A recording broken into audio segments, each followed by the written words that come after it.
In the shadowed halls of Hadler Hall, where secrets whisper through the velvet curtains and every glance hides a lie, a wealthy patriarch lies dead stabbed through the heart with his own letter opener. Was it the indebted nephew, whose cigarette case was found at the scene, the composed widow harboring a midnight visitor, or the bitter sister-in-law, desperate to bury a scandalous debt that could ruin her forever? As the clock ticks past 10 on that fateful night, alibis crumble, red herrings mislead, and a vial of laudanum hints at a calculated betrayal. But who bent the garden latch inward? Staging an impossible intrusion, enter Miss Marple, the sharp-eyed detective with her little grey cells unravelling the web of motives, debts, affairs, hidden wills, and family feuds in a classic closed-circle mystery that probes the darkest fears of the human heart. Will the killer's perfect plan hold? Or will one overlooked ink stain expose the truth? Stay tuned as we dive into this Agatha Christie-inspired tale of suspense, logic, and shocking revelations. Miss Marple faces a case that probes her deepest fears, where no one is innocent, and the final twist will leave you questioning everything. Chapter 1. The gathering stormed the village of St. Mary Mead. Nestled in the gentle folds of the English countryside was a place where time seemed to pause. Its cobblestone lanes and thatched cottages bathed in the soft glow of late summer. On this particular evening, August 11th, 1925, the air was thick with the scent of blooming roses and the distant hum of bees. But beneath the idyllic surface, a quiet unease stirred. The grand estate of Ashburn Hall, perched on the village's edge, was to host a gathering that promised to unsettle the delicate balance of its inhabitants. Miss Jane Marple, with her keen eyes and unassuming air, sat by the window of her modest cottage, her knitting needles clicking rhythmically as she observed the world beyond. Her mind, ever sharp, was already attuned to the whispers that had begun to circulate about the evening's event at Ashburn Hall. The estate belonged to Sir Henry Ashburn, a retired diplomat whose charm and wealth had made him a figure of both admiration and envy. Tonight, he was hosting a dinner to celebrate the engagement of his niece, Clara Ashburn, to Captain Lionel Rutherford, a dashing but enigmatic war hero. The guest list, as Miss Marple had gleaned from her friend Mrs. Bantry's gossip, was a curious mix of family, friends, and a few unexpected strangers. Miss Marple's lips pursed slightly as she set her knitting aside. She had been invited to the dinner, not as a guest of prominence, but as a courtesy to her quiet reputation for wisdom. "People do talk," she murmured to herself, her voice soft but laced with the weight of experience. "And where there is talk, there is often truth and trouble." By 7 o'clock, the guests began to arrive at Ashburn Hall, their motor cars crunching along the gravel drive.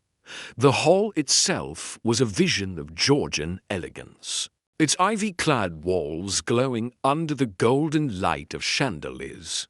Sir Henry, a tall man with silver hair and a commanding presence, greeted each guest with a practiced smile. His sister, Mrs. Evelyn Ashburn, a widow with sharp features and sharper eyes, hovered nearby, her gaze darting over the rivals as if cataloguing their every gesture. Clara Ashburn, the bride-to-be, stood at the center of the drawing room, her auburn hair catching the light as she laughed softly at something Captain Rutherford said. He, in his immaculate evening attire, exuded a quiet intensity, his dark eyes scanning the room with a soldier's vigilance.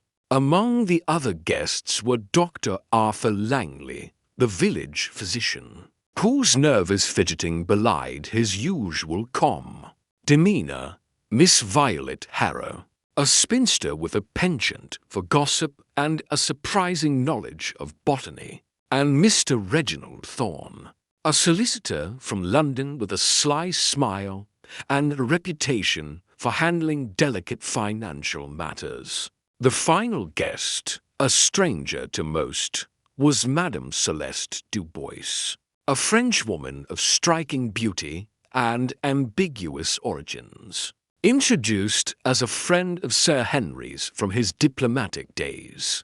As the guests mingled, the atmosphere was one of polite restraint, each smile and compliment masking undercurrents of tension.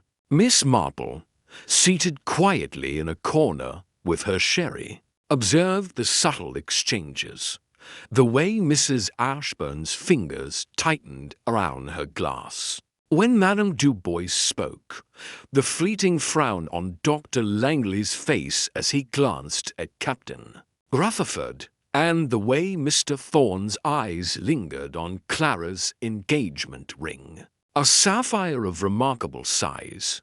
Dinner was announced at 8, and the party moved to the dining room, where a long mahogany table gleamed under candlelight. The meal was exquisite roast pheasant, creamed potatoes, and a delicate asparagus soup, but Miss Marple noted the forced cheer in the conversation. Sir Henry spoke of his travels.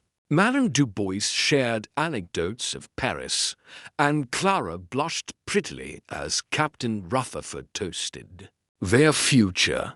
Yet, beneath the pleasantries, Miss Marple sensed a shadow, as if each guest were guarding a secret they dared not voice. At precisely 9:15 p.m. As the dessert course was served, a sharp cry pierced the air. The guests froze, their forks poised. Mid-bite, the sound had come from the library, adjacent to the dining room. Sir Henry rose, his face pale but composed, and led the way, followed closely by Captain Rutherford and Dr. Langley. Miss Marple, though slower to rise, followed with quiet determination, her mind already sifting through the possibilities. In the library, they found Mrs. Evelyn Ashburn slumped in an armchair, her face ashen. A glass of brandy shattered on the floor beside her. Dr. Langley knelt swiftly, his fingers searching for a pulse. "She's dead," he said, his voice trembling. "Poison, I'd wager cyanide, by the smell." A gasp rippled through the gathered guests. Clara clutched Captain Rutherford's arm, her eyes wide with horror. Madame Dubois pressed a handkerchief to her lips, while Mr. Thorne's face remained impassive, though his knuckles whitened as he gripped the back of a chair.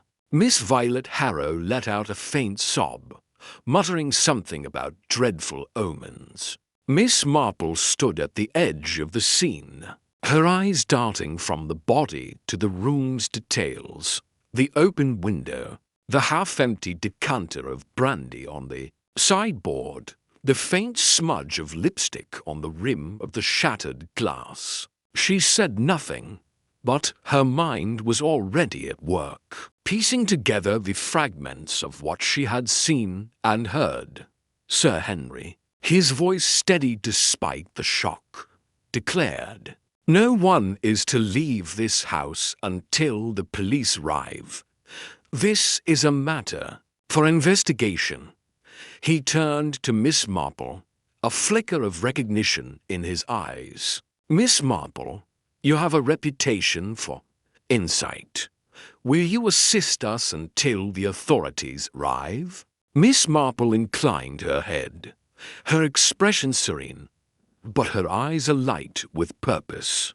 "I shall do what I can, Sir Henry," she said softly. "The truth, you see, is often hidden in the smallest of details." As the guests retreated to the drawing room, their faces a mixture of fear and suspicion. Miss Marple lingered in the library. She knelt beside the broken glass, noting the faint trace of powder on the carpet, and glanced at the clock on the mantelpiece, which read 9:17, a curious time for a death. She murmured, her voice barely audible, "And a curious company." To witness it, the night was young, and the shadow of dread had only begun to spread over Ashburn Hall. Chapter 2. The crimith air in Ashburn Hall seemed to thicken as the reality of Mrs. Evelyn Ashburn's death settled over the guests. Like a suffocating fog, the drawing room, where they had retreated, was a study in contrasts. The opulent, velvet drapes and polished furniture clashed with the strained expressions and nervous glances of those gathered. The clock on the mantelpiece ticked relentlessly toward 10 p.m., each second amplifying the tension. Miss Jane Marple, seated in a high-backed chair near the fire, appeared as serene as ever, her hands folded neatly in her lap, but her sharp eyes missed nothing. Sir Henry Ashburn stood by the hearth, his face a mask of controlled grief. "This is a tragedy," he said, his voice steady but hollow. "My sister, Evelyn, was not always an easy woman, but she deserved better than this." His gaze swept the room, lingering briefly on each guest as if searching for a crack in their composure. Captain Lionel Rutherford, standing protectively beside Clara, spoke up. "Sir Henry, the police must be summoned at once. Whoever did this is likely still among us." His tone was firm, but Miss Marple noted the slight clench of his jaw, a telltale sign of unease beneath his military bearing. Clara, pale and trembling, clung to his arm. "Who could do such a thing?" she whispered, her voice breaking. "Aunt Evelyn was. She was sharp, yes, but to poison her—" Her eyes darted toward the library door, as if expecting her aunt's ghost to emerge. Dr. Arthur Langley, still shaken from his examination of the body, adjusted his spectacles nervously. "Cyanide, I'm certain of it," he said, addressing the room. "The smell, the suddenness, it's unmistakable. She must have ingested it moments before we found her." Miss Violet Harrow, clutching a lace handkerchief, let out a small gasp. "Poison. Oh, it's too dreadful. I read about cyanide in my botany books. It's in certain plants. You know, bitter almonds, they say." "Could it have been an accident?" "An accident?" Mr. Reginald Thorne, the solicitor, raised an eyebrow, his voice dry. "Miss Harrow, cyanide does not find its way into a brandy glass by chance. This was deliberate." His eyes flicked toward Madame Celeste Dubois, who stood apart from the group, her expression unreadable. Madame Dubois, her dark hair swept into an elegant chignon, met Thorne's gaze with a cool smile. "You imply something, Monsieur Thorne. I assure you, I have no knowledge of poisons, only of perfumes." Her French accent was soft but deliberate, drawing attention to her every word. Miss Marple, silent until now, tilted her head slightly. It is curious, is it not, that Mrs. Ashburn chose to drink brandy alone in the library while we were all at dinner. A most solitary act. Her voice was gentle, almost innocuous, but it carried a weight that made the room pause. Sir Henry frowned. Evelyn often retired to the library after dinner. She liked her solitude, especially of late. She said it helped her think. Think about what? I wonder, Miss Marple mused, her eyes resting briefly on Sir Henry before moving. To the others, perhaps we might learn more by examining the scene again. Reluctantly, the group followed Sir Henry back to the library, where the air still carried the faint, acrid scent of almonds. Mrs. Ashburn's body had been covered with a shawl, but the broken brandy glass remained on the floor, its contents staining the Persian rug. Miss Marple knelt beside it, her movements slow and deliberate, as if she were handling a delicate piece of embroidery. She noted the smudge of lipstick on the glass's rim, a shade of crimson that matched none of the women's attire that evening. Interesting, she murmured, her fingers brushing the carpet where a faint white powder was barely visible. Dr. Langley, hovering nearby, cleared his throat. The police will want to analyze that glass, Miss Marple. We shouldn't disturb it, of course, Doctor, she replied, rising gracefully. But one must observe while the scene is fresh. The police, I find, sometimes overlook what is obvious. Her gaze drifted to the open window, where the curtains swayed slightly in the night breeze.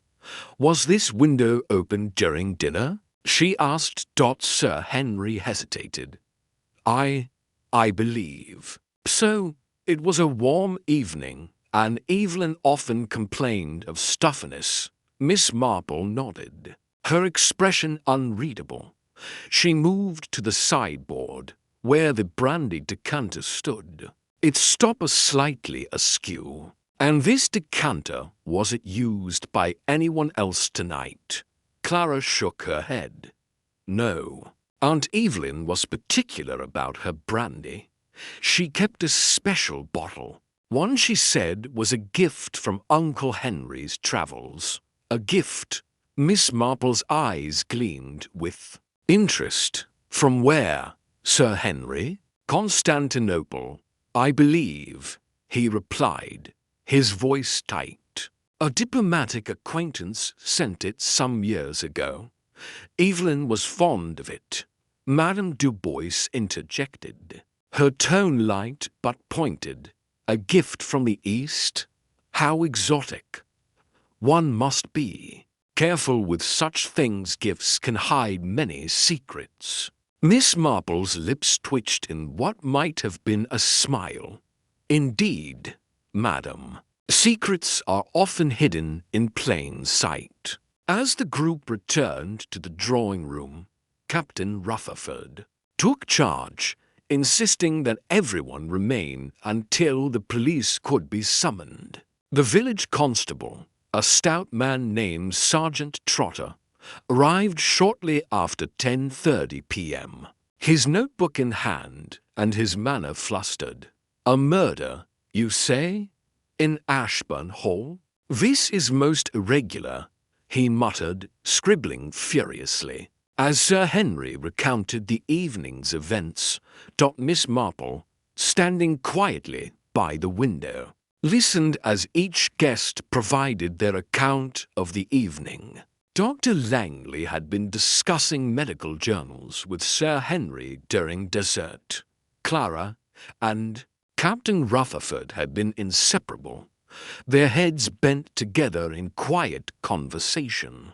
Miss Harrow claimed to have been admiring the roses in the conservatory, though she admitted to stepping into the hall briefly at 9:10 p.m. Mr. Thorne said He had excused himself to the smoking room. At 9 p.m., alone, Madame Dubois, with a faint smile, said she had been lost in thought by the fireplace, unnoticed by the others. "And you, Miss Marple?" Sergeant Trotter asked, his pencil poised. "Where were you when Mrs. Ashburn cried out?" "At the dining table, Sergeant," she replied calmly. "I heard the cry, like the others, and followed to the library. I noticed the clock read 9:17 when we entered." Trotter nodded, jotting this down. "Right. Then, no one leaves the hall until we sort this out. I've sent for Inspector Japp from Scotland Yard. He'll be here by morning."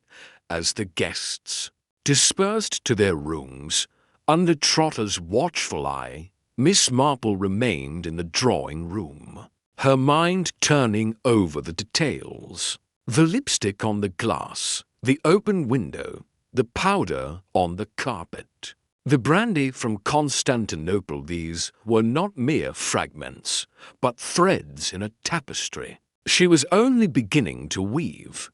She thought of her old friend, Mrs. Bantry, who had once said, "Jane, you see things others miss because you look where they don't." Tonight, Miss Marple was looking, and what she saw was a web of motives, lies, and fears.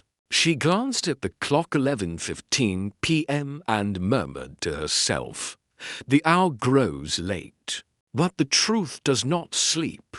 Somewhere in Ashburn Hall, a killer was hiding, and Miss Marple's little grey cells were already at work, seeking the shadow of dread that had claimed Evelyn Ashburn.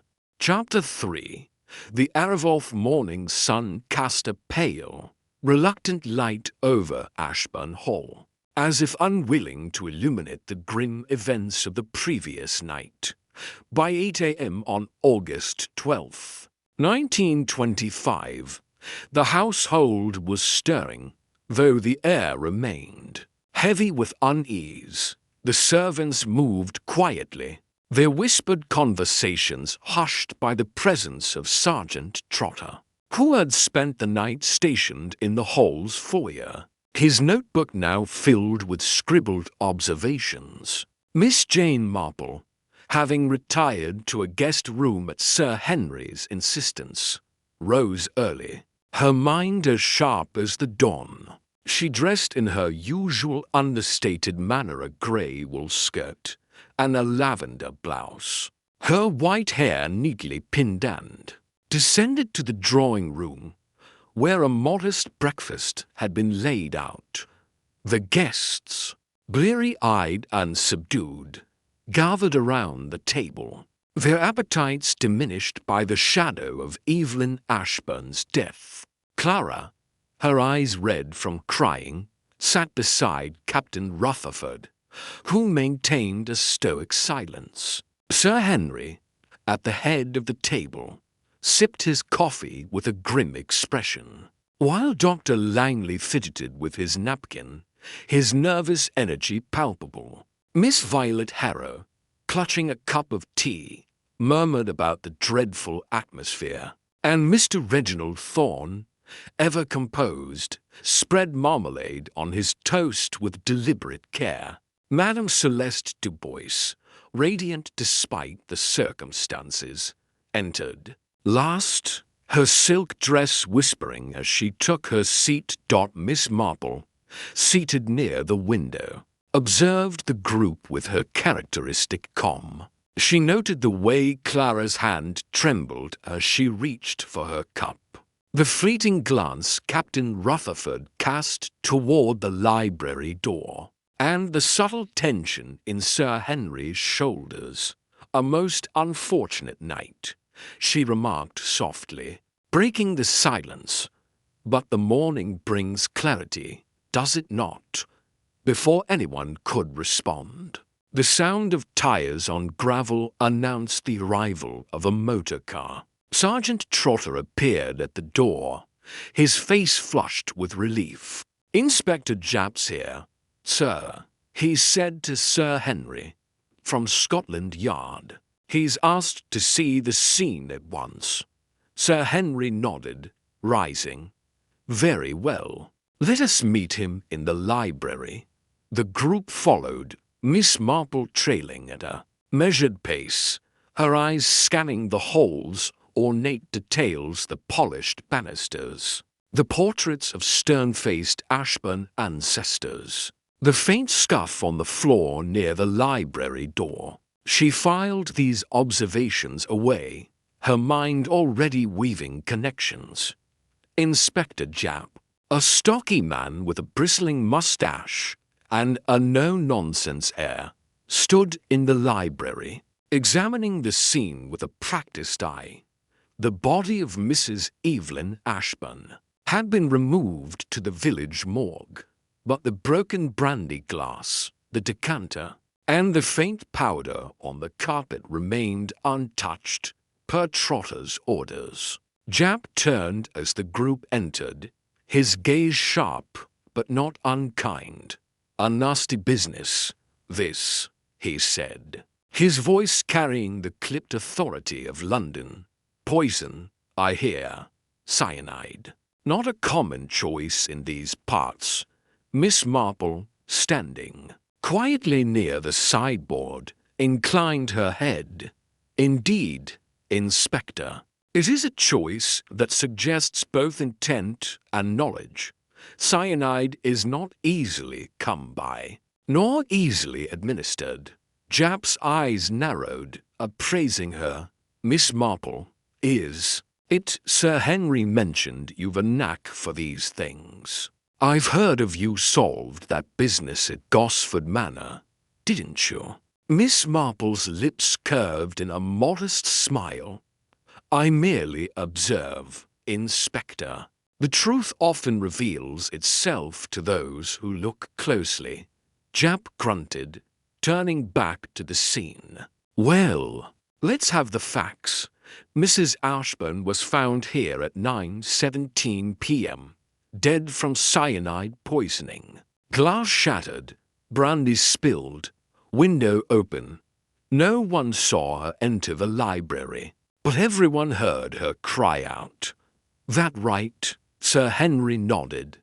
"Yes, Inspector. We were at dinner when it happened.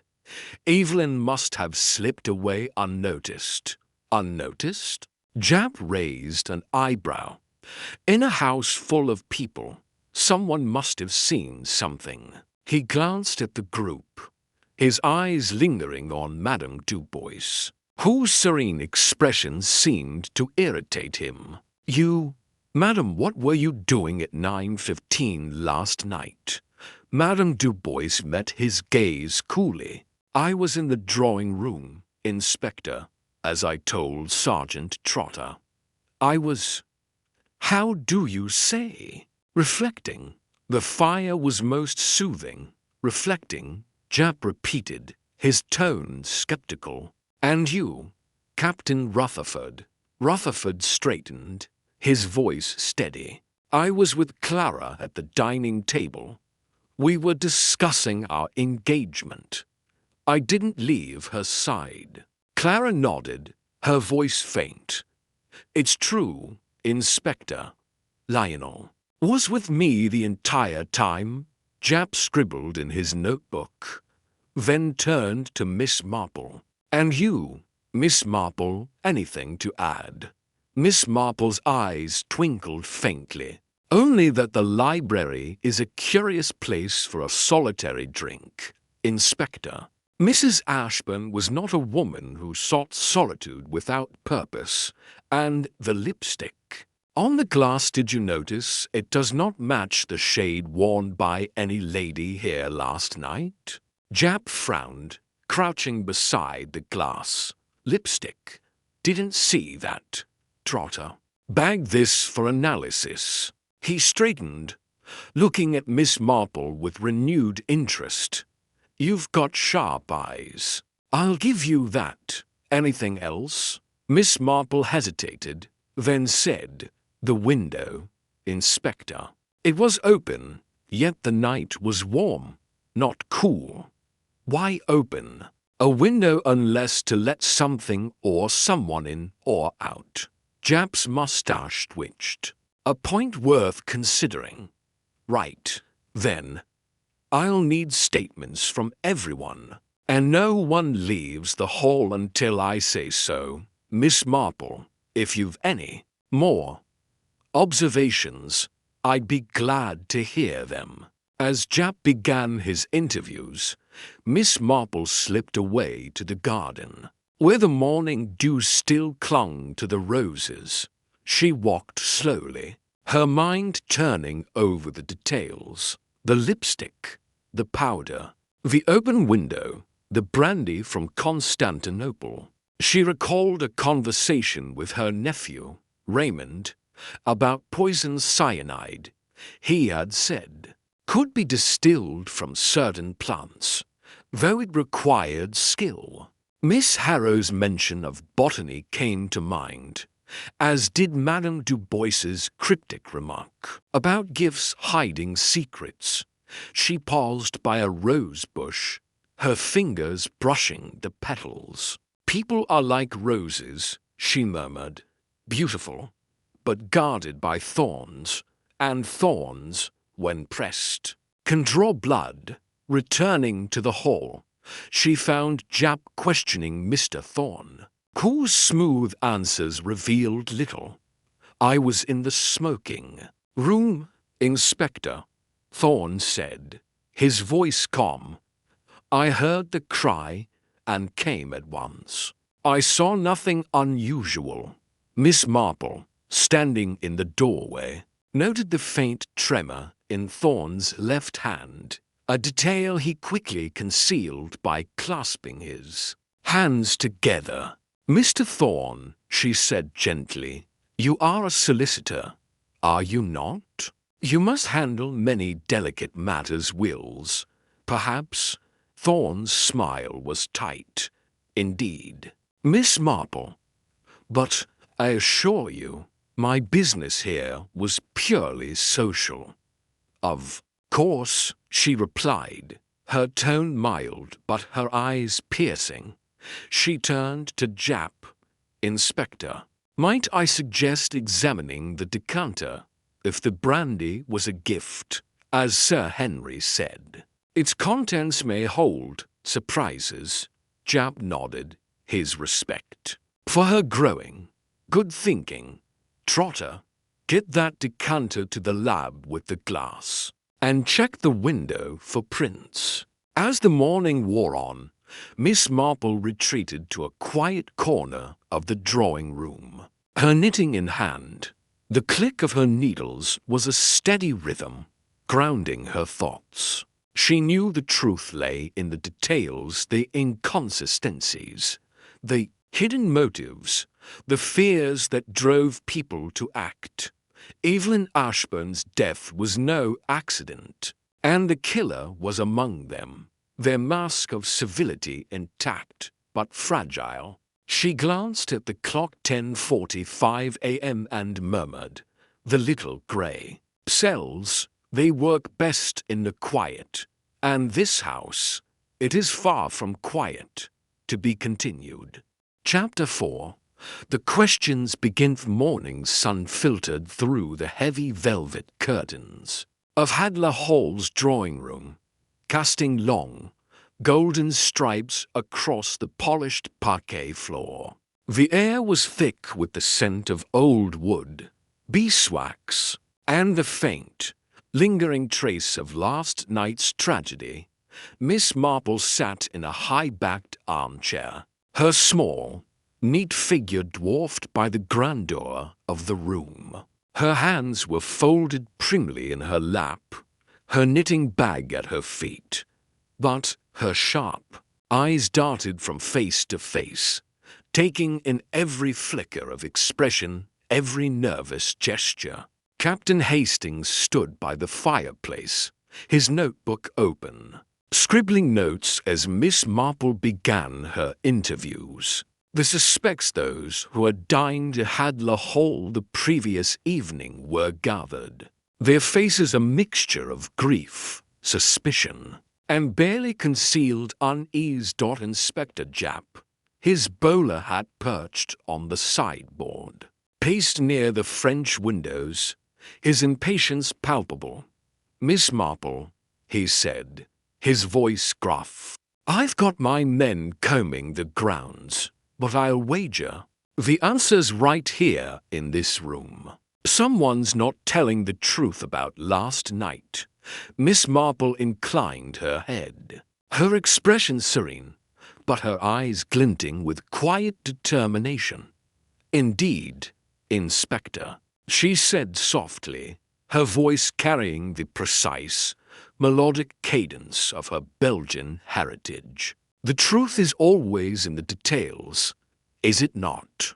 A word, a glance, a moment's hesitation, these are the threads from which we weave the tapestry of justice." Hastings suppressed a smile. Miss Marple's metaphors were as florid as ever, but he knew better than to underestimate her. She had already spent the morning examining the dining room, where Sir Reginald Hadley's body had been found, her magnifying glass hovering over the tablecloth, the wine glasses, and the curious stain on the carpet near the door. Now she turned her attention to the living, her questions as sharp and deliberate as a surgeon's scalpel. "Mrs. Hadler," Miss Marple began, addressing the widow, who sat pale and composed on a velvet settee, "you were the last to see your husband alive, I believe, before he retired to the dining room alone?" Eleanor Hadley's fingers tightened around her handkerchief. Though her face remained a mask of genteel sorrow, she was a striking woman in her late 40s. Her auburn hair swept into an elegant chignon, her black morning dress accentuating her pallor. "Yes," she replied, her voice steady but low. "Reginald wished to review some papers after dinner. He often did so in the dining room, where he could spread them out on the table. I left him there at precisely 10 o'clock. 10 o'clock, Miss Marple repeated, her tone thoughtful. "And you heard nothing unusual after that? No voices, no footsteps?" Eleanor shook her head. "Nothing. I retired to my room upstairs. I was quite tired." Miss Marple's eyes lingered on her for a moment, then moved to the next figure. "Mr. Carver," she said, addressing the solicitor, who stood stiffly by the bookcase, his thin lips pressed into a line. "You were Sir Reginald's legal adviser, were you not? And you dined with the family last night?" George Carver adjusted his spectacles, his movements precise, but betraying a faint tremor. "Yes, Miss Marple. I was here to discuss Sir Reginald's will. A routine matter, nothing more. I left the dining room shortly before 10, as Mrs. Hadler did, and yet," Miss Marple said, her voice deceptively mild, "you were seen in the corridor near the dining room at 10:30, by the butler, Mr. Grayson." A ripple of tension passed through the room. Carver's face flushed, and he opened his mouth, then closed it again. I returned to retrieve my briefcase," he said at last. "I realized I'd left it in the dining room, but Sir Reginald was alive when I saw him. He was at the table, working." Miss Marple nodded, her expression unreadable. "And you did not speak to him?" "No," Carver said quickly. "I took my briefcase and left. He barely noticed me." Hastings scribbled furiously, noting the solicitor's unease. Miss Marple's questions seemed innocuous, but he knew she was laying a foundation. Testing each answer for cracks, she turned next to Miss Clara Hadler, Sir Reginald's niece, who sat perched on the edge of a chair, her hands twisting in her lap. Clara was a delicate young woman of 25, with wide, nervous eyes and a habit of glancing toward her cousin, Edward Hadler, who stood brooding by the window. "Miss Hadler," Miss Marple said, "you were most distressed last night, were you not? Inspector Japp tells me you were the one to find your uncle's body." Clara's breath hitched, and she nodded. "Yes, I couldn't sleep. I went downstairs for a glass of water, and when I passed the dining room, I saw him slumped over the table. I thought he was asleep at first, but then I saw the blood." Her voice broke, and Edward moved to her side, placing a protective hand on her shoulder. "Miss Marple," Edward said, his voice sharp, "Clara's been through enough. Must you question her so soon?" Miss Marple's eyes softened, but her tone remained firm. "Monsieur Hadler, it is precisely because of Mademoiselle Clara's distress that I must ask. The mind, it observes even when it is clouded by emotion. Tell me, Mademoiselle, what did you see in the dining room? The precise details, if you please." Clara swallowed, her eyes darting to Edward before returning to Miss Marple. The room was dark, except for the chandelier. Uncle Reginald was at the head of the table, his head on his arms, like he'd fallen asleep.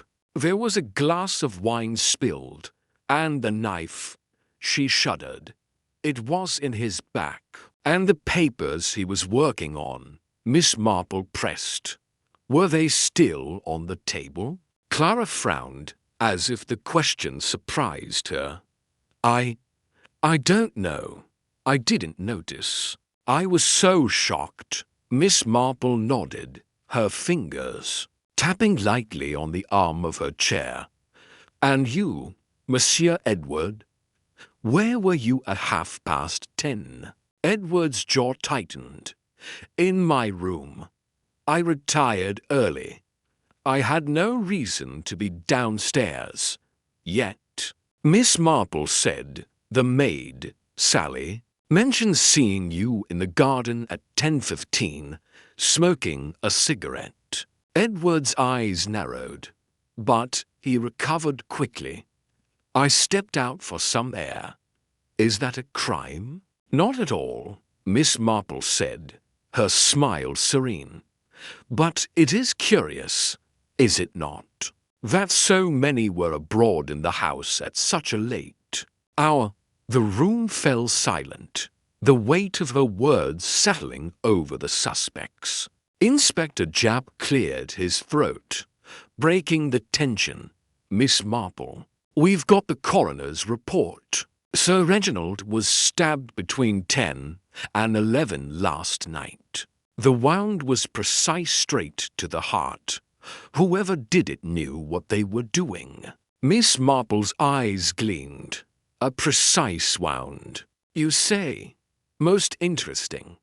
And the weapon, a letter opener," Japp said, "found in the body. No fingerprints, mind you.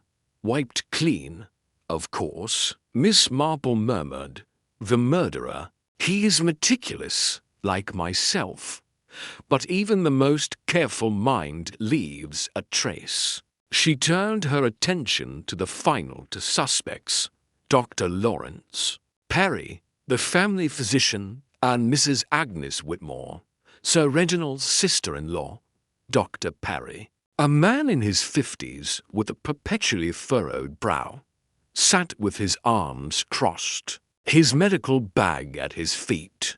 Mrs. Whitmore, A stout woman with a sharp tongue clutched a string of pearls, her eyes darting nervously. "Dr. Perry," Miss Marple said, "you examined Sir Reginald's body last night.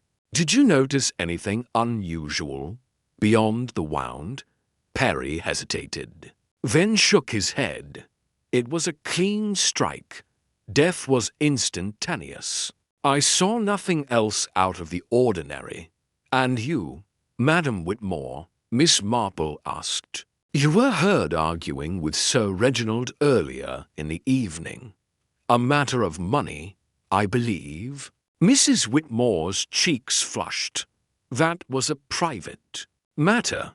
Reginald was difficult about my allowance, but I would never harm him." Miss Marple nodded, her expression giving nothing away. "Of course, madam. But the heart, it is a curious thing. It holds both love and resentment. Does it not?" As the interviews concluded, Hastings watched Miss Marple closely. Her calm demeanor belied the intensity of her focus. She had gathered a web of alibis, contradictions, and half-truths, each one a thread she would weave into a solution. But for now, she rose, smoothing her skirt with a precise gesture. "Thank you all," she said. "I shall reflect on what I have heard. The truth. It is like a puzzle, each piece must fit perfectly, or the picture is incomplete." As the suspects dispersed, Hastings approached her, his notebook still in hand. "Well, Miss Marple, what do you make of it? They're all hiding something, aren't they?" Miss Marple's eyes twinkled. "Oh, my dear Hastings, they are not merely hiding, they are performing. But the stage, it is mine, and I shall uncover the script." Chapter 5. The red herrings. The afternoon light slanted through the tall windows of Hadler Hall, bathing the library in a warm, amber glow. The room, with its towering bookshelves and heavy leather armchairs, seemed a sanctuary of calm amidst the storm of suspicion that had enveloped the estate. Yet, to Captain Hastings, who stood near a globe in the corner, the air felt charged, as if the very walls held secrets. Miss Marple sat at a mahogany writing desk, her small, neat figure almost lost in the grandeur of the room.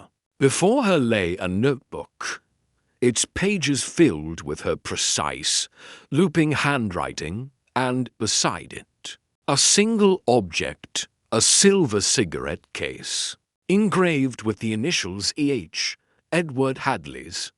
Inspector Japp, his bowler hat now tucked under his arm, stood by the fireplace, his impatience barely contained.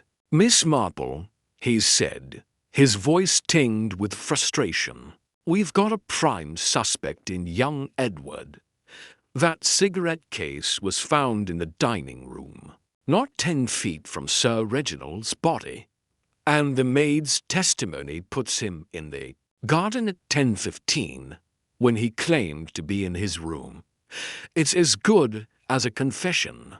Miss Marple's eyes flicked to the cigarette case, her expression serene, but her mind clearly at work. "The evidence, it is compelling, Inspector," she said softly, her Belgian accent lending a musical quality to her words. "But the obvious, it is often a distraction. The mind, it loves to seize upon the simple solution, does it not? Yet the truth, it is rarely so accommodating." Hastings, scribbling in his notebook, glanced up. "You don't think Edward did it, then? The cigarette case is rather damning." Miss Marple's lips curved into a faint smile. "The cigarette case, mon ami, is a clue, but not a conclusion. It tells us that Edward was in the dining room, or that someone wishes us to believe he was. We must ask ourselves, why was it left so carelessly? A murderer. He is meticulous, or so I suspect in this case. No, Hastings. We must look beyond the surface. She rose, her movements deliberate, and crossed to the window, gazing out at the manicured gardens where Edward had been seen the previous night. Let us consider the others, she said. Each has a motive, a secret, a reason to wish Sir Reginald harm. And yet, the police, they focus on Edward because he is young, impulsive, and conveniently placed. It is too neat, too arranged. Jap snorted. Arranged or not, Miss Marple, the facts are the facts. Edward's in debt up to his ears. Sir Reginald was cutting him off, according to the butler, and that argument Mrs. Whitmore had with Sir Reginald. It was about money too, but she's got no physical evidence tying her to the scene. Edward's our man. Miss Marple turned, her eyes sharp. The facts, Inspector, are like the pieces of a jigsaw puzzle. They must fit together perfectly, or the picture is wrong. Let us examine these facts more closely. She returned to the desk and opened her notebook, her fingers tracing the lines of her notes. Last night, Sir Reginald was stabbed. Between 10 and 11, yes. Mrs. Hadler left him at 10, as did Mr. Carver. Miss Clara found the body at 11.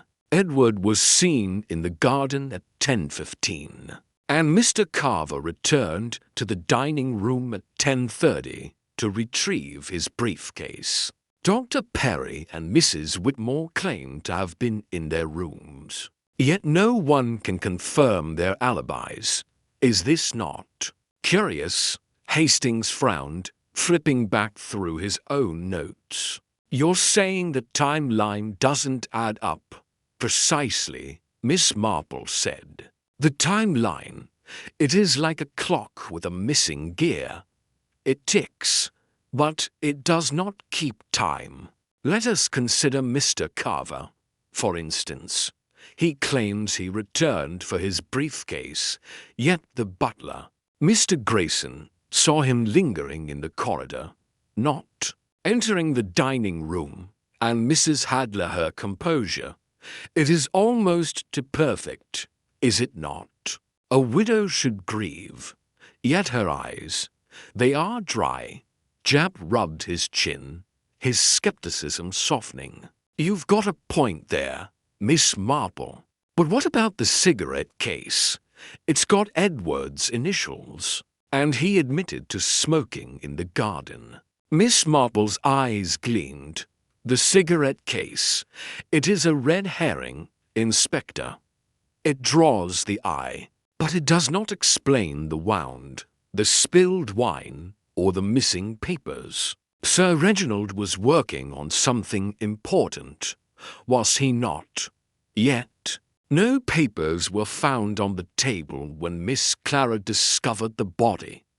Where did they go? Hastings started, his pen pausing. Good Lord, Miss Marple, you're right.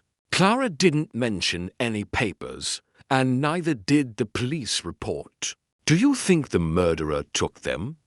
It is possible, Miss Marple said, her voice low. Or perhaps they were never there.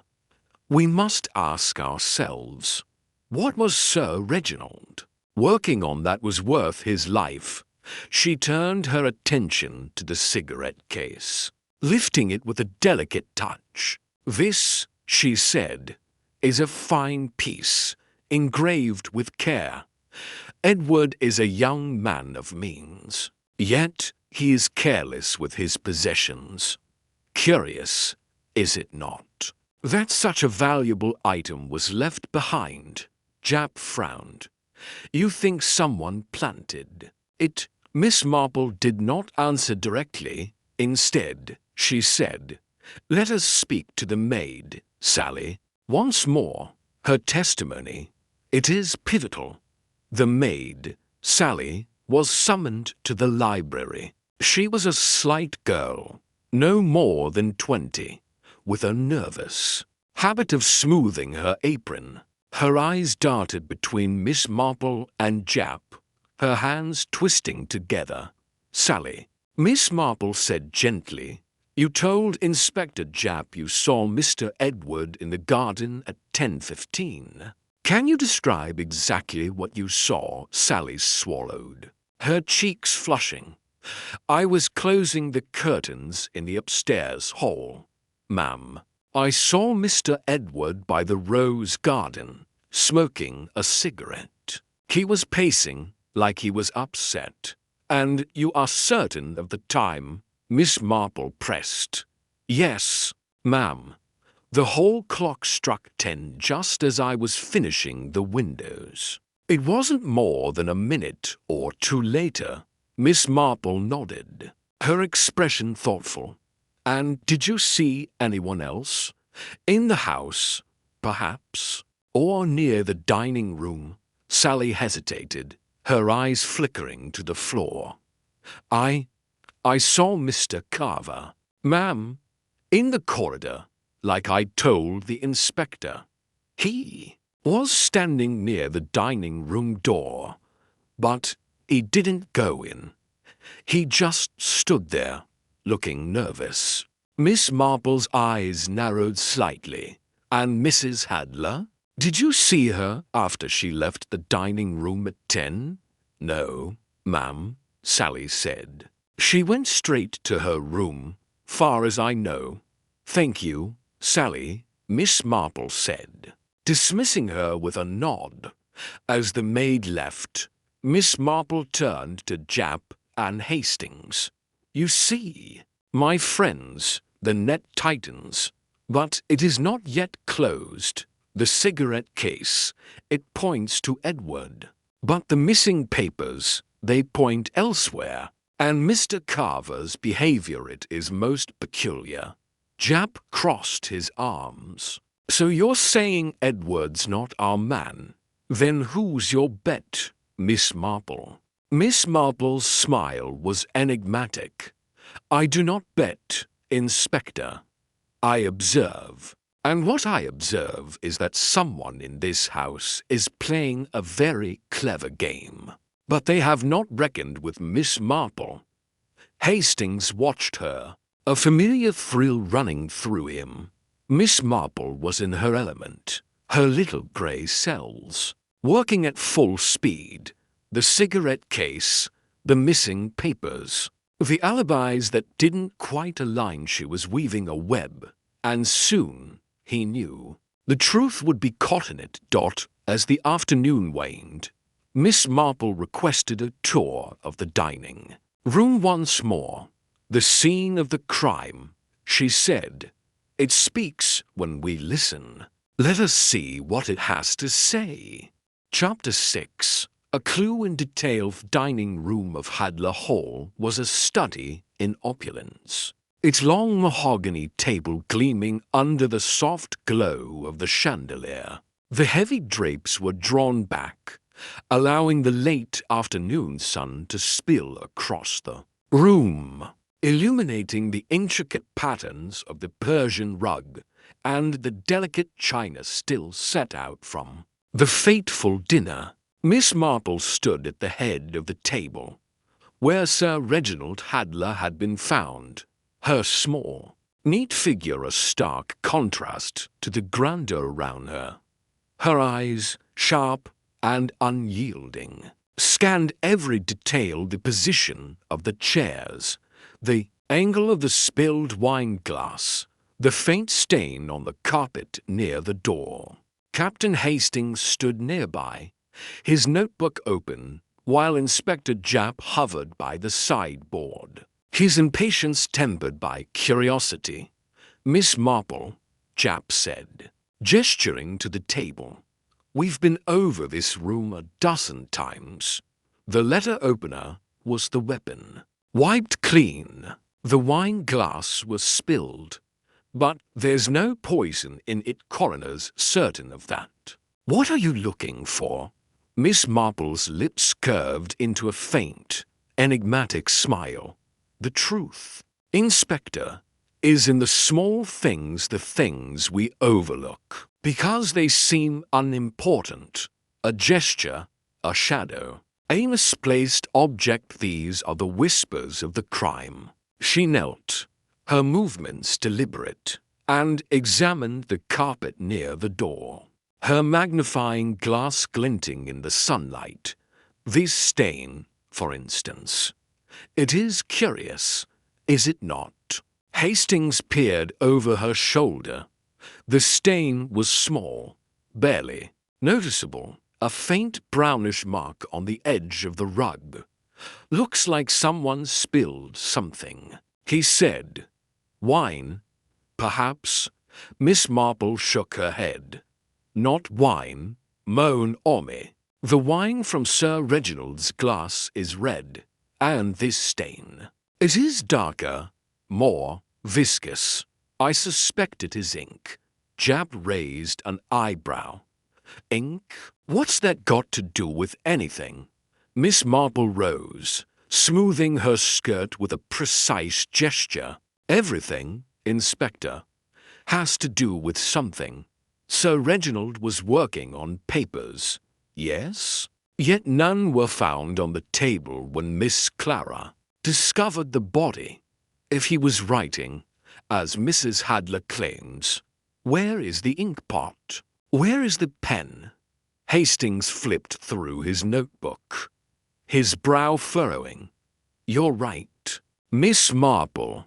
Clara didn't mention any papers, and the police inventory didn't list an ink pot or pen.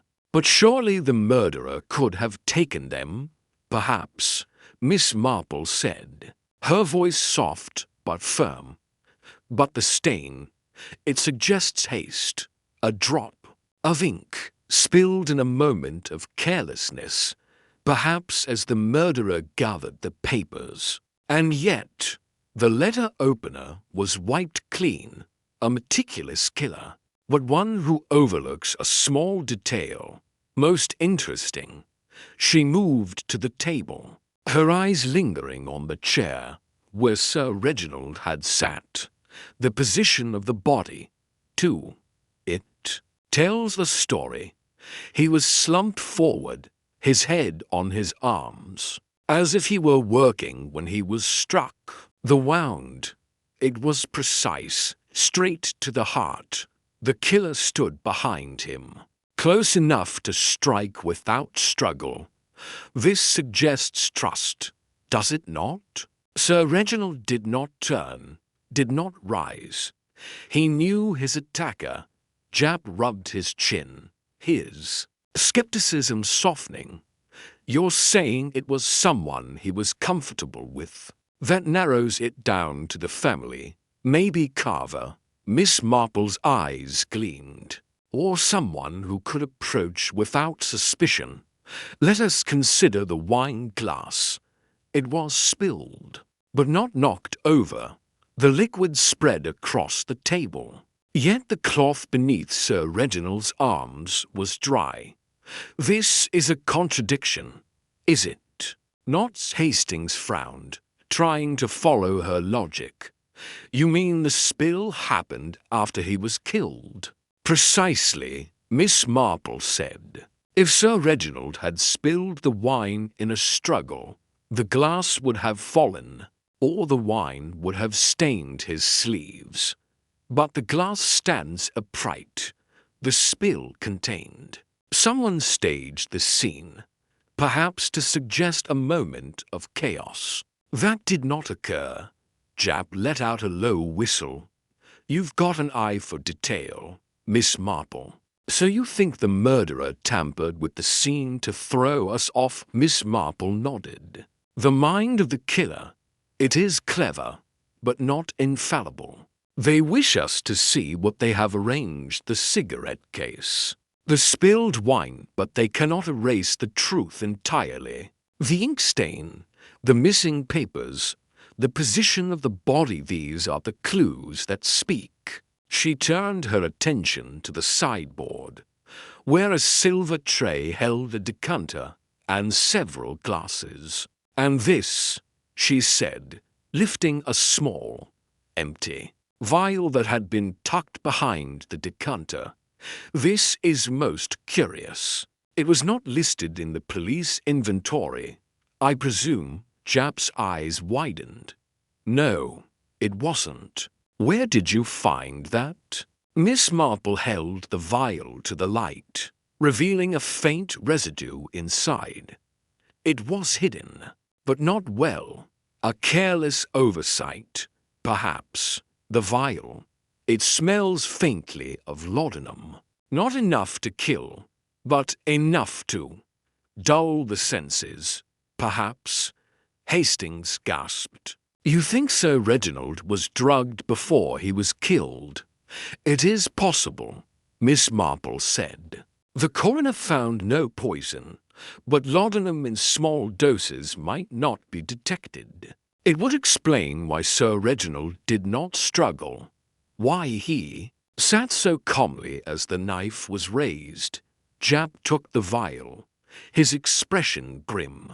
"I'll have this tested. If you're right, Miss Marple, this changes everything. But who had access to laudanum?" Miss Marple's eyes flicked to the door, where Dr. Lawrence Perry had just entered, his medical bag in hand. "Dr. Perry," she said, her voice deceptively mild, "you are a physician. You would have access to laudanum, would you not?" Perry froze, his face paling. Yes, of course. It's common in my practice. But I assure you, I had nothing to do with Sir Reginald's death." Miss Marple's smile was serene. "Of course, Doctor, I merely observe. But perhaps you could tell me, did you prescribe laudanum to anyone in this house?" Perry hesitated, his eyes darting to the side. I gave some to Mrs. Hadler a few weeks ago, for her nerves. But it was a small amount, and she said she used it all." Miss Marple nodded, her expression giving nothing away. "Thank you, Doctor. That will be all for now." As Perry left, Jap turned to Miss Marple, his voice low. "You're building a case, aren't you? You think the laudanum ties to Mrs. Hadler?" "Not yet, Inspector," Miss Marple said. "The pieces, they are not yet in place. But the vial, the ink stain, the missing papers, these are the threads of the truth. We must follow them carefully." She moved to the French windows, which opened onto the garden. "And there is another detail," she said, pointing to the latch. "It is slightly bent, as if forced. Yet no one reported a break-in. Curious, is it not?" Hastings scribbled furiously, his mind racing. "You think someone came in from the garden, but Edward was out there at 10:15.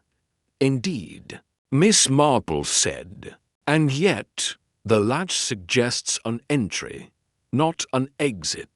We must ask ourselves, who else was in the garden and when?" As the sun dipped lower, casting long shadows across the room, Miss Marple's little grey cells were at work, piecing together the puzzle. The ink stain, the vial, the bent latch, each was a clue, small but significant, pointing to a truth that was slowly coming into focus. Hastings watched her, a familiar awe settling over him. The net was tightening, and soon, he knew, Miss Marple would reveal the pattern only she could see. Chapter 7. More lies surfaced. Evening shadows lengthened across Hadler Hall. casting a sombre pall over the grand estate. In the drawing room, the air was heavy with unspoken tension, the ticking of the mantel clock a steady reminder of time. Slipping away, Miss Marple sat in her usual armchair, her knitting needles clicking softly. Though her sharp eyes missed nothing, Captain Hastings stood by the window, his notebook now a tangle of scribbled timelines and contradictions. Inspector Japp paced near the fireplace, his frustration evident in the furrow of his brow. The investigation had reached a critical juncture, and the suspects, gathered once more, seemed to sense the tightening noose. Miss Marple's discovery of the laudanum vial and the ink stain had shifted the inquiry, casting doubt on the neat narrative that had initially pointed to Edward Hadler. The cigarette case, once a damning piece of evidence, now seemed a clumsy distraction, and the missing papers and bent latch hinted at a deeper, more calculated crime. Yet, as Miss Marple observed the assembled group, Mrs. Eleanor Hadler, George Carver, Clara Hadler, Edward Hadler, Dr. Lawrence Parry, and Mrs. Agnes Whitmore, she knew the truth lay buried beneath layers of deception. Ms. Amiss. Miss Marple began, her voice calm but carrying the weight of authority. We have learned much, but not enough. The murder of Sir Reginald, it is not a crime of passion, but of precision. The killer, they planned, they watched, they waited, and yet they have left behind the traces of their deceit.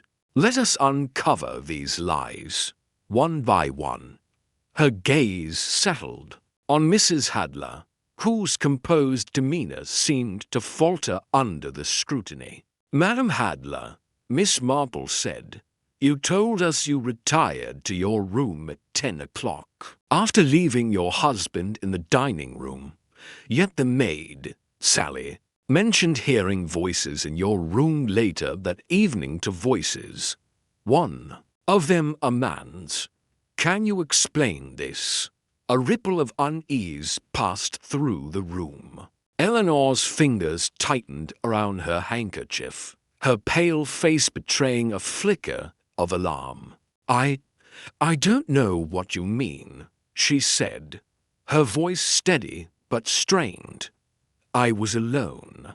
Sally must be mistaken. Miss Marple's eyes narrowed slightly. The ears of a servant, madam. They are often more reliable than we think. Sally is certain of what she heard.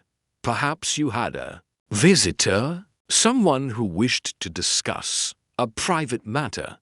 Eleanor's lips parted, but no words came. Before she could respond, Edward stepped forward, his face flushed with anger. This is absurd. Miss Marple, you're accusing my aunt of something improper based on a maid's gossip. I won't stand for it. Miss Marple's expression remained serene. Monsieur Edward, I accuse no one.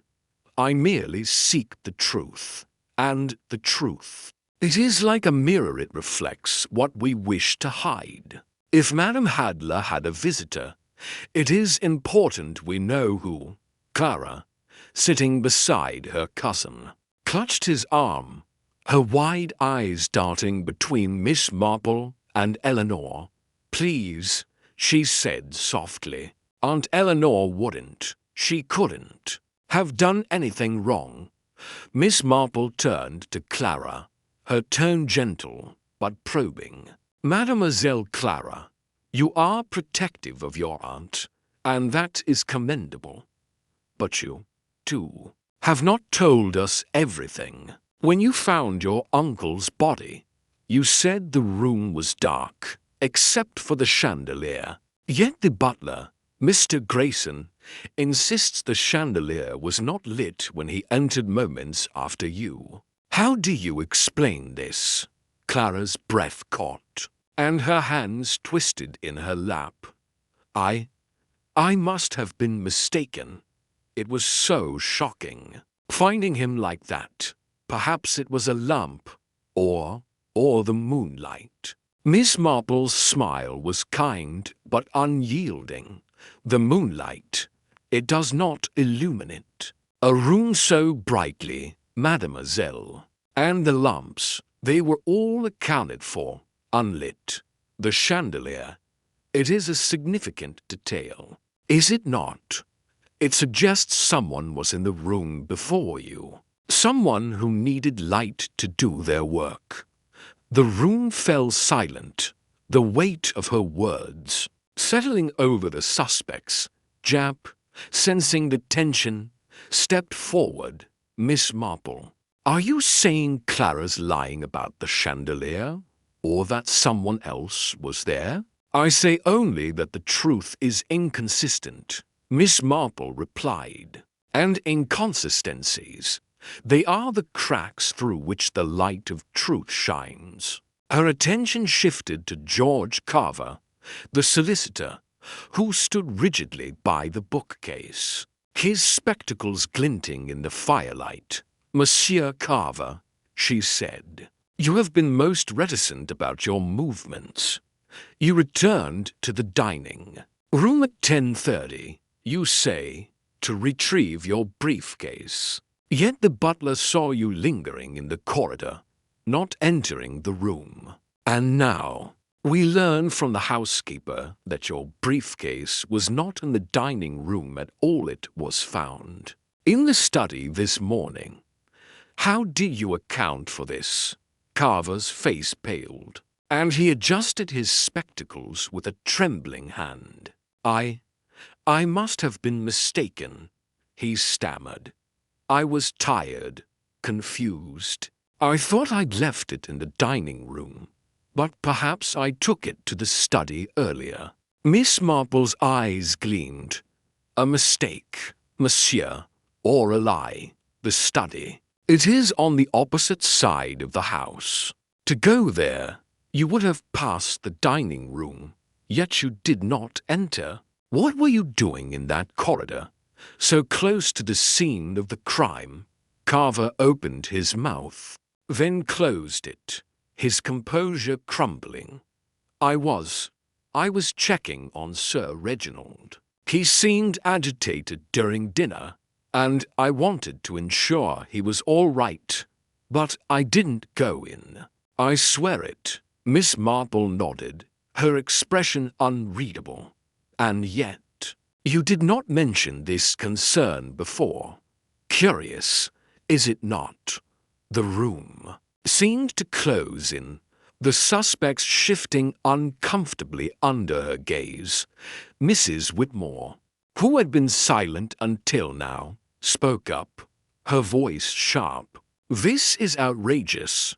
You're accusing us all, Miss Marple, when it's clear Edward's the guilty one. His cigarette case, his debts. Why are you hounding the rest of us? Miss Marple turned to her, her voice calm but cutting. Madam Whitmore, your indignation, it is understandable.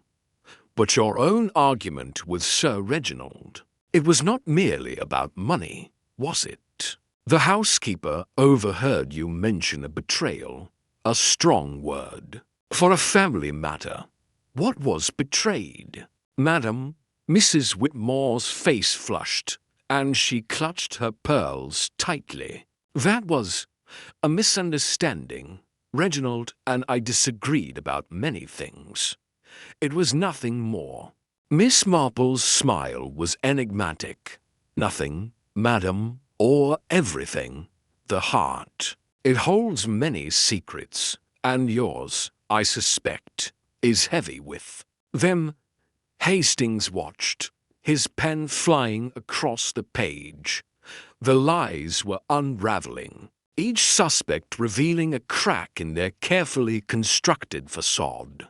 Eleanor's mysterious visitor, Clara's inconsistent memory, Carver's dubious excuse. Whitmore's hidden betrayal leech was a thread in Miss Marple's web, and she was pulling them tighter. Jap, his patience wearing thin, crossed his arms. Miss Marple, you're stirring up a hornet's nest. But where's it leading? We've got lies, yes, but no proof. What's your next move? Miss Marple's eyes twinkled. The next move, Inspector, is to listen. The house, it speaks. The servants, they see. Tomorrow, we shall speak to the butler and the housekeeper again. They know more than they realize, and their words, they will light the path to the truth. As the suspects dispersed, their faces a mixture of fear and defiance, Hastings approached Miss Marple. "You're getting under their skin, Miss Marple," he said. "But do you really think the servants hold the key?" Miss Marple's needles resumed their rhythmic clicking. "The servants, mon ami, they are the eyes and ears of a house. They see what the masters wish to hide, and in those secrets, we shall find the truth." The clock struck 9, its chimes echoing through the silent hall. The net was tightening, and Miss Marple, with her little grey cells, was ready to pull the final threads. Chapter 8. The emotional turning point air in Hadler Hall seemed to thicken as the evening of the third day settled over the estate, the weight of suspicion pressing down on its inhabitants. The drawing room, where Miss Marple had gathered, the suspects once more, was bathed in the soft glow of lamplight. The heavy curtains drawn against the encroaching darkness. The fire in the hearth crackled, casting flickering shadows across the faces of those assembled. Mrs. Eleanor Hadler, George Carver, Clara Hadler, Edward Hadler, Dr. Lawrence Perry, and Mrs. Agnes Whitmore, each sat in a state of uneasy anticipation, their eyes darting between Miss Marple and one another. Captain Hastings stood by the door, his notebook open, sensing that tonight's interrogation would mark a turning point. Inspector Japp, his bowler hat resting on the sideboard, leaned against the mantel, his expression a mixture of skepticism and grudging respect. Miss Marple sat in her usual armchair, her knitting needles idle for once, her hands folded neatly in her lap. Her small, precise figure seemed to command the room, her sharp eyes missing nothing. The discoveries of the past days, the ink stain, the laudanum vial, the bent latch, the missing papers, and the web of lies had tightened the net around the suspects, and now, she sensed, the time had come to apply pressure. "Ms. Amos," she began, her voice calm but carrying a quiet intensity, "we stand at a crossroads in this affair. The murder of Sir Reginald Hadler was no act of impulse, but a calculated deed, woven with care and deceit. Yet, the heart it betrays even the most careful mind. Tonight, I ask not for facts, but for truth. One of you knows more than you have said, and the burden of that knowledge, it weighs heavily, does it not?" Her gaze swept the room, lingering on each face. Eleanor Hadley's composure faltered, her fingers trembling as she clutched her handkerchief. Clara's eyes were wide, her hands twisting in her lap. Edward stood by the window, his jaw tight, while Carver adjusted his spectacles nervously. Dr. Perry's brow was furrowed, and Mrs. Whitmore's lips were pressed into a thin, defiant line. Miss Marple turned first to Clara, her tone gentle but probing. "Mademoiselle Clara, You have been most distressed, and rightly so, for the loss of your uncle is a heavy blow. Yet, your memory of that night it is inconsistent. The chandelier, you said, was lit when you found the body, yet the butler insists it was not. And now, the housekeeper, Mrs. Bates, tells me you were seen in the corridor near the study at 10-40-5, not in your room as you claimed. Why were you there, so close to the time of the murder? Clara's breath hitched, and her eyes filled with tears. I couldn't sleep, she stammered. I was restless, so I walked the corridors. I didn't go into the study. I swear, I needed air. Miss Marple's eyes softened, but her voice remained firm.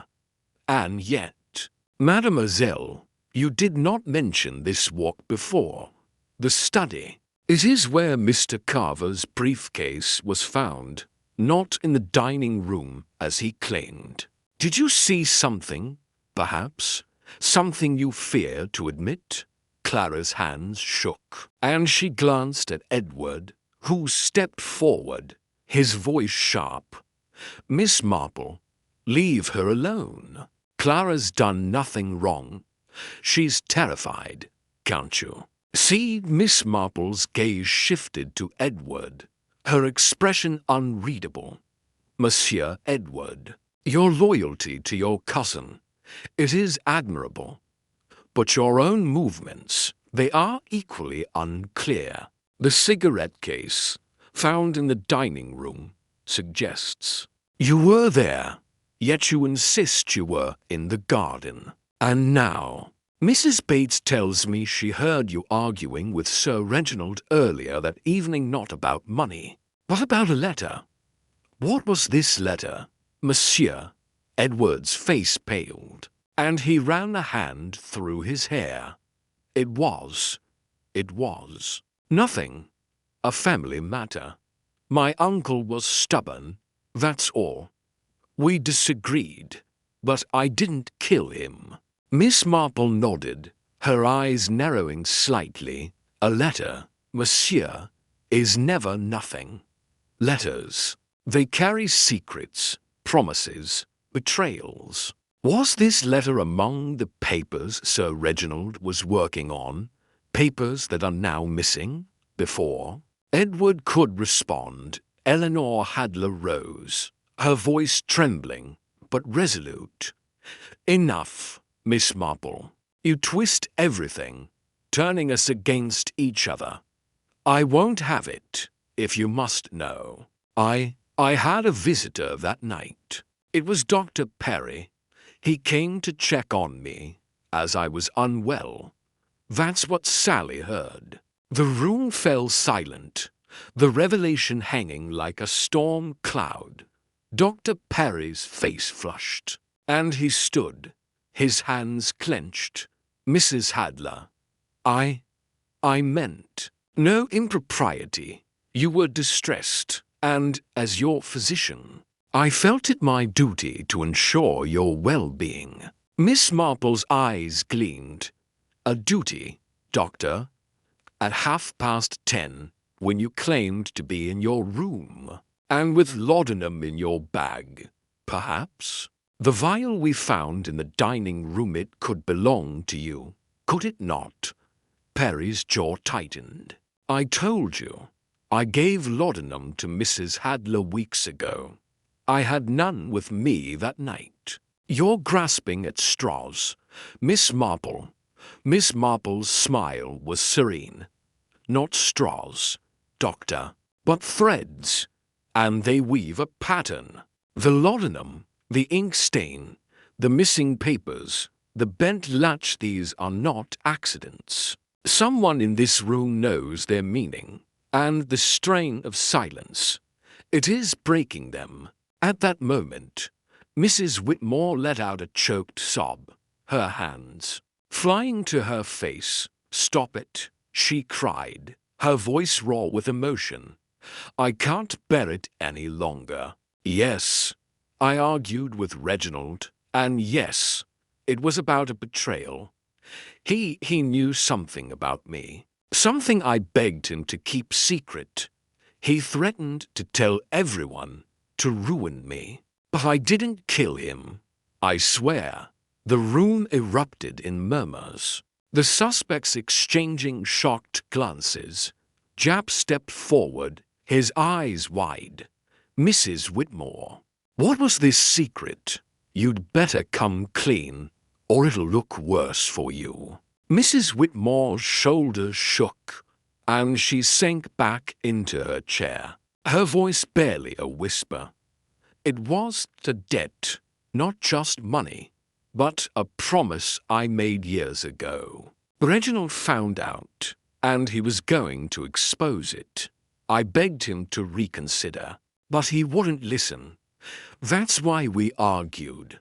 But I didn't touch him. Miss Marple's eyes softened, but her focus remained sharp. Madam Whitmore, your candor, it is a step toward the truth, but a secret. It is a motive, is it not? And you, like others, were in the house that night, with no alibi.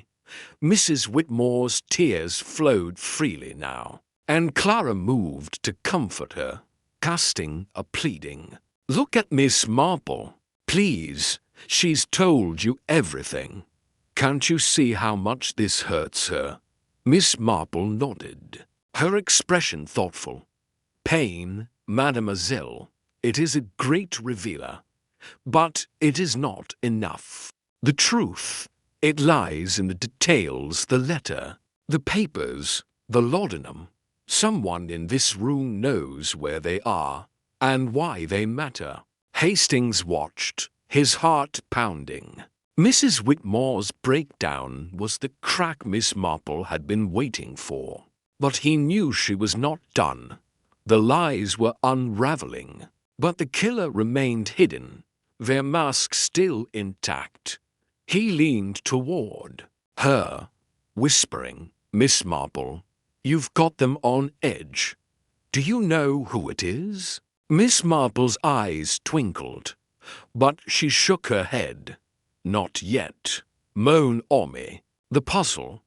It is almost complete, but one piece remains.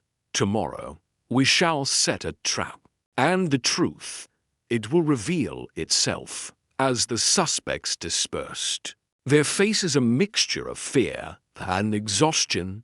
Japp approached Miss Marple, his voice low. You've stirred them up, all right. But if Whitmore's telling the truth, who's next? Carver? Perry? Mrs. Hadler? Miss Marple's needles resumed their soft clicking. The heart, Inspector, it betrays the guilty. We shall see who cannot bear the weight of their secrets. The clock struck 10, its chimes echoing through the silent hall. The stage was set, and Miss Marple, with her unerring logic, was ready to draw the curtain. Chapter 9.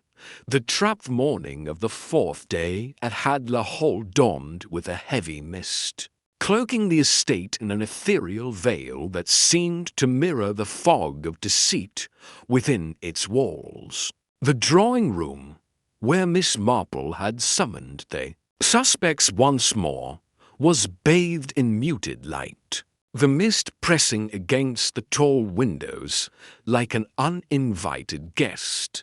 The fire crackled in the hearth, but its warmth did little to dispel the chill of suspicion that hung over the gathering. Mrs. Eleanor Hadler, George Carver, Clara Hadler, Edward Hadler, Dr. Lawrence Perry, and Mrs. Agnes Whitmore sat in a tense semicircle, their faces drawn, their eyes wary. Captain Hastings stood near the door, his notebook at the ready, while Inspector Japp paced by the sideboard, his bowler hat clutched in his hand. Miss Marple sat in her armchair, her small figure radiating quiet authority. Her knitting bag rested at her feet, but her hands were still, her sharp eyes scanning the room with the precision of a hawk. The revelations of the previous evening, Mrs. Whitmore's confession, Eleanor's mysterious visitor, Clara's inconsistent memory, and Carver's dubious excuse had cracked the facade of the suspect's stories. But the killer remained elusive. Now, Miss Marple was ready to set a trap, one designed to provoke the truth from the shadows. Ms. Amiss, she began, her voice clear and deliberate. With the melodic cadence of her Belgian accent, we have uncovered many lies, many secrets, but the heart of this mystery remains hidden. The murder of Sir Reginald Hadler was no act of chance, it was a performance, staged with care. The cigarette case, the spilled wine, the missing papers, these were props meant to mislead. But the truth, it cannot be hidden forever. Today, I propose a test, a small experiment, to see who among you cannot bear the light of scrutiny. A murmur of unease rippled through the room. Eleanor's fingers tightened around her handkerchief. Her face pale but composed, Clara clutched Edward's arm, her eyes wide. With fear, Carver adjusted his spectacles, his hands trembling slightly, while Dr. Parry's brow furrowed and Mrs. Whitmore's lips pursed in defiance. JAPP, sensing the shift in the room, leaned forward. "What's this test? Miss Marple, you've got something up your sleeve, haven't you?" Miss Marple's smile was serene but enigmatic. "A simple matter, Inspector. The papers Sir Reginald was working on, the ones that vanished from the dining room, they are the key to this crime. I believe they are still in this house, hidden by the one who took his life. And so, I have asked the servants to conduct a thorough search of every room, every drawer, every secret place. But before they begin, I give you, the guilty one, a chance to confess. The net, it is closing, and the truth, it will not be denied." The suspects exchanged glances, their expressions a mix of alarm and suspicion. Edward stood, his voice sharp. "This is outrageous, Miss Marple. You're accusing us all, searching our private rooms. What gives you the right?" Miss Marple's eyes met his, unyielding. "The right, Monsieur Edward, is the pursuit of justice. If you have nothing to hide, you have nothing to fear. But the papers, they are a burden to someone in this room. They hold a secret worth killing for. Who among you feels that weight?" Clara's breath hitched, and she buried her face in her hands. "Please, stop this. It's too much. I can't bear it." Miss Marple's tone softened, but her gaze remained steady. "Mademoiselle Clara, your distress, it is genuine, but is it born of grief or guilt? You were in the corridor near the study, close to the time of the murder. Did you see the papers? Did you take them?" Clara shook her head frantically. "No, I didn't. I swear, I didn't touch anything. I was looking for Edward. I was worried about him." Edward's face softened, and he placed a hand on her shoulder. "Clara, you don't have to say anything. Miss Marple, leave her alone. If you want to search my room, go ahead. You'll find nothing." Miss Marple nodded, her eyes flicking to George Carver. "Monsieur Carver, your briefcase was found in the study, not the dining room, despite your claim. The study, It is a place where papers might be hidden. Did you return there that night? Perhaps to conceal something? Carver's face flushed, and he stammered, "I told you. I was mistaken about the dining room. I didn't hide anything. I'm a solicitor, not a murderer." Miss Marple's smile was faint. "And yet, monsieur, your actions, they are inconsistent. The butler saw you lingering in the corridor, not entering the dining room. What were you doing, if not guarding a secret?" Before Carver could respond, Mrs. Whitmore stood, her voice trembling with indignation. "This is a farce. You're tormenting us, Miss Marple, with your insinuations. I've told you about my argument with Reginald. It was personal, not criminal. Search my room if you must, but you'll find nothing but my shame." Miss Marple's eyes softened, but her voice remained firm. "Madam Whitmore, your candor, it is a step toward the truth. But the papers, they are not merely personal. They hold a motive, a reason for murder, and someone in this room knows where they are." At that moment, the butler, Mr. Grayson, entered, his face pale and his hands clutching a small bundle wrapped in cloth. "Miss Marple," he said, his voice unsteady, "we found this in the study, hidden behind a panel in the bookcase." The room fell silent, the air thick with anticipation. Grayson unwrapped the bundle, revealing a sheaf of papers, their edges stained with ink. Miss Marple took them, her eyes scanning the contents with meticulous care. "These," she said, "are Sir Reginald's papers, a draft of his will, it seems, and a letter addressed to a solicitor in London." Japp stepped forward, his eyes wide. "A will? That's motive enough for murder. What does it say?" Miss Marple's expression was unreadable as she read, her fingers tracing the lines. "It is a revision, Inspector. Sir Reginald intended to change his will, cutting off certain beneficiaries and redirecting his fortune. The letter, it speaks of a betrayal, a discovery that changed his intentions." Eleanor Hadley gasped, her hand flying to her mouth. "A new will? But he never told me." Miss Marple's eyes flicked to her. "Perhaps, madam, he did not have the chance, or perhaps someone ensured he would not." The suspects shifted, their faces a mixture of shock and fear. Dr. Parry spoke up, his voice strained.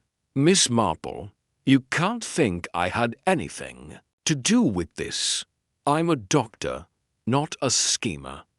I had no interest in his will." Miss Marple's gaze was steady. "And yet, doctor, the laudanum vial, it points to you. The papers, they were hidden in the study, where Mr. Carver's briefcase was found. And Madam Hadler, your visitor that night." Dr. Parry raises questions. "The trap, it has been sprung, and the truth, it is near." Clara let out a sob, and Edward pulled her close, his eyes blazing. "You've gone too far, Miss Marple. You're tearing us apart.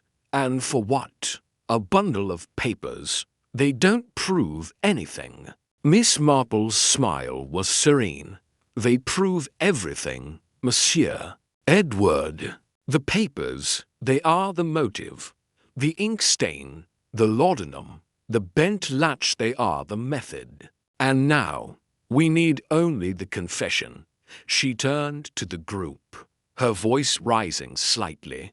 "I give you one final chance. The papers are found, the secrets exposed. Who among you will speak before the law does it for you?"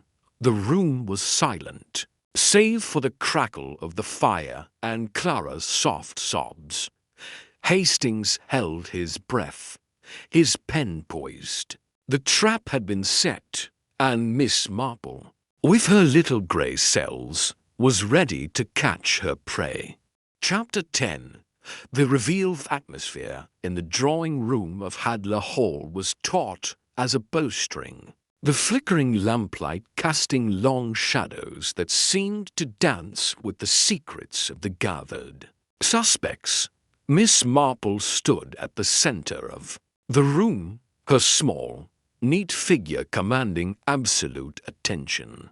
Her hands were clasped before her, her eyes sharp and piercing, as if she could see through the very souls of those before her.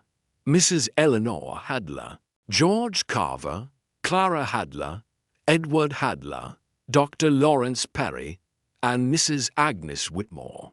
Captain Hastings stood by the fireplace, his notebook clutched tightly, his heart pounding with anticipation.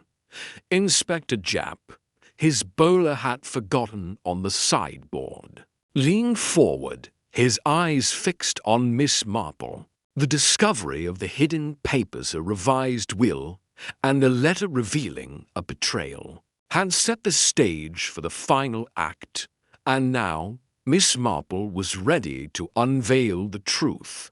Ms. Amiss, she began, her voice clear and precise, carrying the melodic cadence of her Belgian accent. We have reached the moment of truth. The murder of Sir Reginald Hadler was no act of passion, but a meticulously planned crime, woven with threads of deceit, motive, and opportunity. The cigarette case, the spilled wine, the laudanum vial, the ink stain, the bent latch, the missing papers, these were not accidents, but pieces of a puzzle. And now, with the help of my little grey cells, I shall show you how they fit together. The suspects shifted uneasily, their faces a mixture of dread and defiance. Eleanor's composure was a fragile mask, her hands trembling as she clutched her handkerchief. Clara clung to Edward's arm, her eyes red from crying. Carver's spectacles glinted nervously, while Dr. Perry's brow was furrowed with tension. Mrs. Whitmore sat rigid, her pearls clutched tightly, as if they could shield her from what was to come.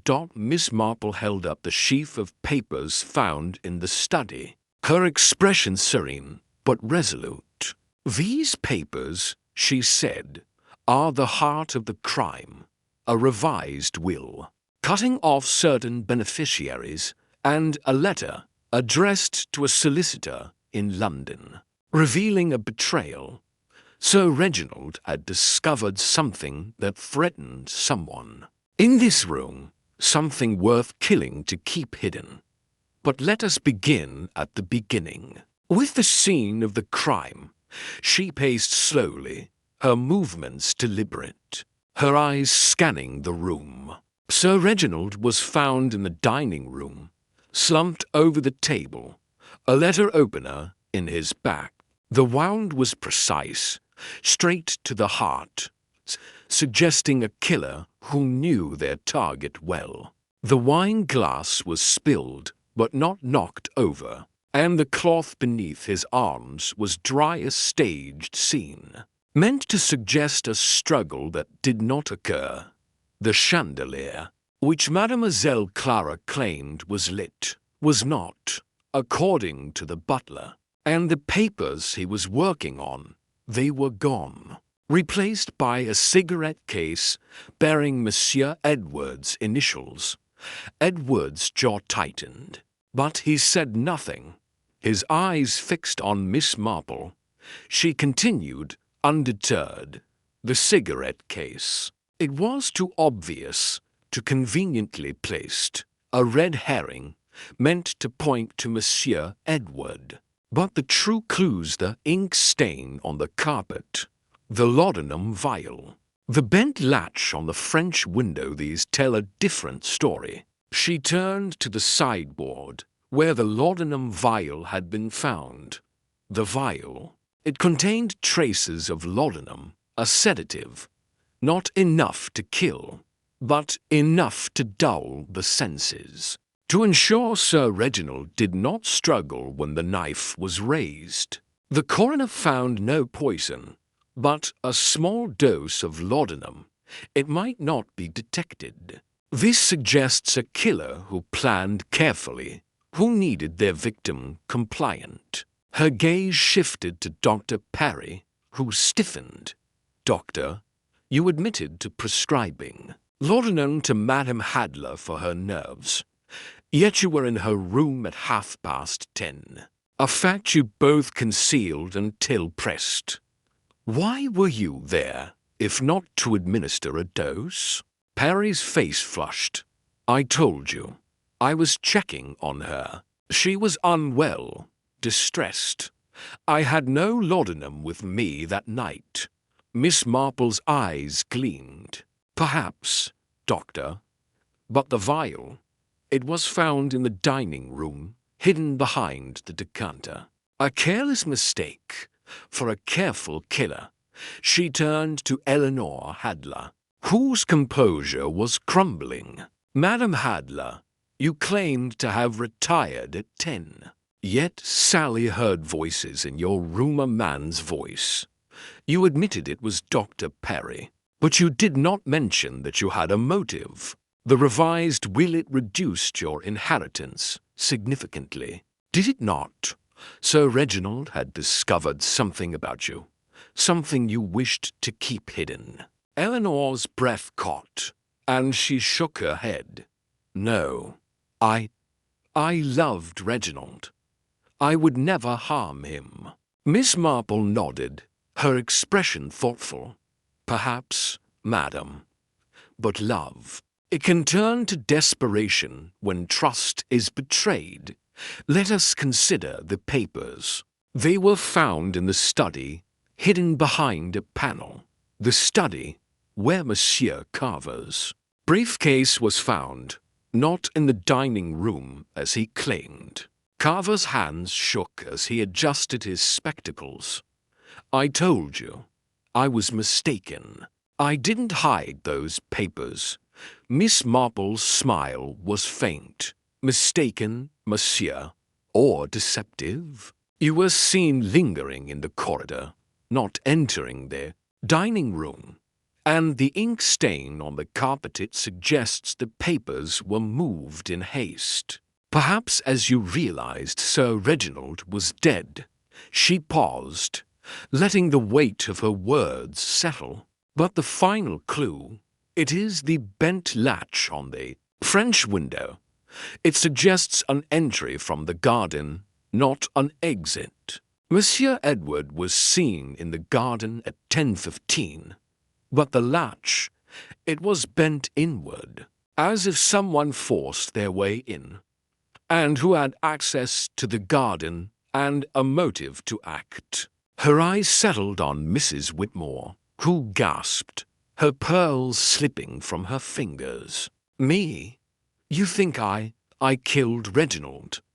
That's absurd. Miss Marple's voice was calm, but unrelenting. Madam Whitmore, you admitted to a betrayal, a secret Sir Reginald threatened to expose. The letter in the papers, it mentions a financial arrangement, a debt you owed not to Sir Reginald, but to another. He was going to reveal it, ruining your reputation. You were in the house, with no alibi, and you had access to the garden through the side door. Mrs. Whitmore's face crumpled, and she shook her head. No, I didn't. I couldn't. Miss Marple raised a hand, silencing the room. But you did, madam. The laudanum. It came from Dr. Parry's bag, which you had access to during his visit to Madame Hadler. You slipped it into Sir Reginald's wine during dinner, ensuring he was drowsy. You entered through the French window, using a tool to bend the latch, making it appear as an outside intrusion. You took the papers, hiding them in the study, but in your haste, you spilled a drop of ink, and the letter opener it was already on the table, a weapon of opportunity. The room was silent, the suspects frozen. Mrs. Whitmore's sobs broke the stillness, and she collapsed into her chair. I didn't mean to kill him," she whispered. "I just wanted the papers. He was going to ruin me, tell everyone about my debt to a man I should never have trusted. I went to reason with him, but he laughed, said I was finished. I picked up the letter opener. It was an accident." Jap stepped forward, his voice grim. "An accident, Mrs. Whitmore. That's for the courts to decide. You're under arrest." As the police moved to escort her, Miss Marple remained still, her eyes soft but resolute. "The heart, it betrays us all, madam. You sought to protect your name, but in doing so, you took a life." Hastings watched, his pen still, as Mrs. Whitmore was led away, her sobs echoing through the hall. The truth had been revealed, and Miss Marple, with her unerring logic, had brought it to light. Chapter 11.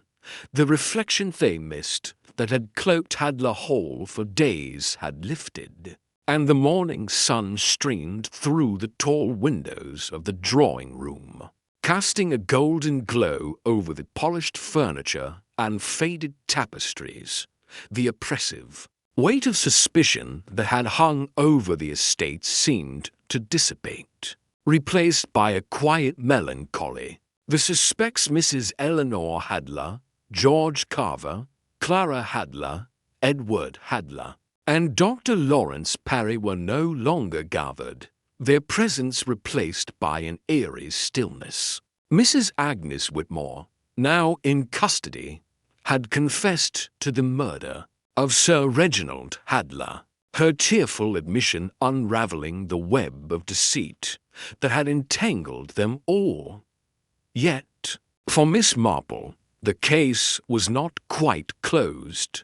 There were reflections to be made, lessons to be drawn from the tragedy. Miss Marple sat in her familiar armchair, her knitting needles clicking softly, a rhythm as steady as her thoughts.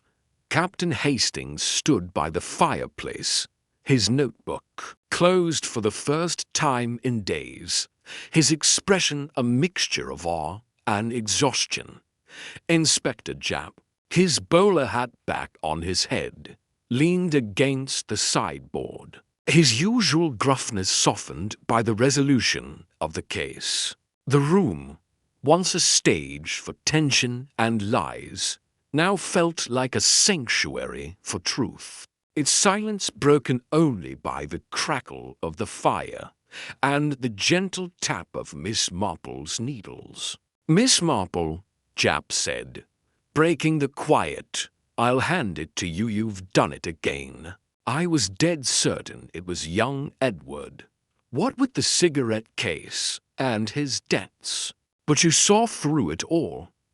How do you do it?" Miss Marple's eyes twinkled, though her expression remained serene. "The mind, Inspector, it is a curious thing. It seeks the obvious, the dramatic, but the truth, it hides in the ordinary. The cigarette case, it was too convenient, too neatly placed. The real clues, the ink stain, the laudanum vial, the bent latch, they were small, but they spoke loudly to those who listen." Hastings shook his head, a wry smile on his lips. "I thought I had a handle on this one, Miss Marple, but you were miles ahead. The laudanum, the papers, how did you know it was Mrs. Whitmore?" Miss Marple's needles paused and she looked up, her gaze distant but sharp. It was not one clue, mon ami, but the pattern they formed, the heart it betrays. U.S. or Madam Whitmore, she was driven by fear of ruin, of shame. Her argument with Sir Reginald, it was not merely about money, but about a secret she could not bear to have exposed. The letter in the papers. It hinted at a debt to a man of ill repute, a scandal that would have destroyed her standing. She acted to protect herself, but in doing so, she committed a crime that could not be undone. Jap rubbed his chin, his brow furrowed. But the laudanum, how did she get it? And the latch, that threw me off completely. Miss Marple nodded, her fingers resuming their rhythmic work. The laudanum, it was a subtle touch. Dr. Parry, he was careless with his bag, leaving it in Madame Hadley's room during his visit.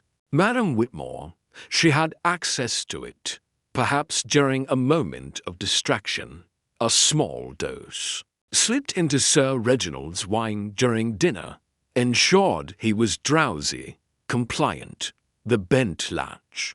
It was her attempt to suggest an outsider, but the inward bend betrayed her.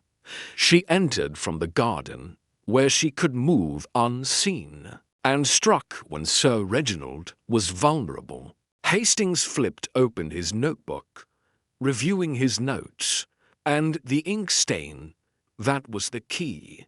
Wasn't it? It pointed to the papers being moved.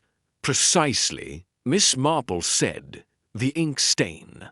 It was a careless mistake, a drop spilled in haste as she gathered the papers. She hid them in the study, behind the panel, but she could not erase the trace of her actions. The papers, they were her motive, the revised will, and the letter that would have exposed her secret. She acted to preserve her reputation, but the heart, it cannot hide its guilt. Jap let out a low whistle. You make it sound so simple. Miss Marple. But what about the others? Mrs. Hadler, Carver, Clara, they all had secrets. Were they just distractions? Miss Marple's smile was faint but knowing. Not distractions, Inspector, but threads in the tapestry. Madame Hadler, her composure hid a fear of losing her inheritance, but she lacked the ruthlessness to kill Monsieur Carver. His lies about the briefcase suggested a hidden agenda, perhaps a desire to protect his own interests in the will. But he was not the killer. Mademoiselle Clara, her distress, was genuine, born of love for her family. But her inconsistencies were those of a frightened witness, not a murderer. Monsieur Edward, his debts and temper made him a convenient suspect. But his cigarette case, it was planted to mislead. Hastings leaned forward, his curiosity piqued. Planted? By Mrs. Whitmore. Miss Marple nodded. Indeed, mon ami. She took it from Edward's room, perhaps during the day when no one was watching. It was a clever touch. But to clever, the guilty, they often overreach, and in doing so, they reveal themselves. Jap shook his head, a grudging smile on his face. You've got a mind like a steel trap, Miss Marple. But what now? Mrs. Whitmore's confessed, and we've got the evidence to back it up. Is there anything left to do? Miss Marple's eyes softened, and she set her knitting aside. The case, it is closed, Inspector, but the lesson, it remains. The human heart, it is capable of great love and great folly. Madame Whitmore, she sought to protect her name, but in doing so, she lost everything. We must remember, always, that the truth, it is not merely a solution, but a mirror. It shows us who we are. She rose, smoothing her skirt with a precise gesture, and moved to the window, gazing out at the gardens now bathed in sunlight. Hadler Hall, it will heal. In time, the shadows, they will fade, and life, it will go on. But we must never forget the cost of secrets, the price of betrayal. Hastings watched her, a familiar or settling over him. Miss Marple's little grey cells had unravelled the mystery, but it was her understanding of human nature that had guided her to the truth. "You're a marvel, Miss Marple," he said. "I don't know how you do it, but I'm glad you're on our side." Miss Marple's smile was warm, but her eyes held a trace of sadness. "It is not a gift, mon ami, but a duty, to see clearly, to understand, to bring order where there is chaos. This is what we must do. Always." Jap clapped his hands, breaking the moment. "Well, I've got paperwork to file and a prisoner to transport. Miss Marple, if you ever fancy joining Scotland Yard, you've got my vote." Miss Marple's laughter was soft, like the chime of a bell. "Non, Inspector, my place, it is here, with my knitting and my observations. But I am always at your service, should the need arise." As Jap left to organize his men, Hastings lingered, watching Miss Marple gather her things. "Will you stay a bit longer, Miss Marple? The family could use your calming presence." She shook her head, her expression gentle. "No, mon ami. My work here, it is done. The truth, it has been found, and Hadler Hall, it must find its own peace. I shall return to my little flat, to my quiet life, until the next puzzle calls." With that, she picked up her knitting bag and moved toward the door, her steps as precise and purposeful as ever. Hastings followed, knowing that wherever Miss Marple went, the truth would never be far behind. Chapter 12.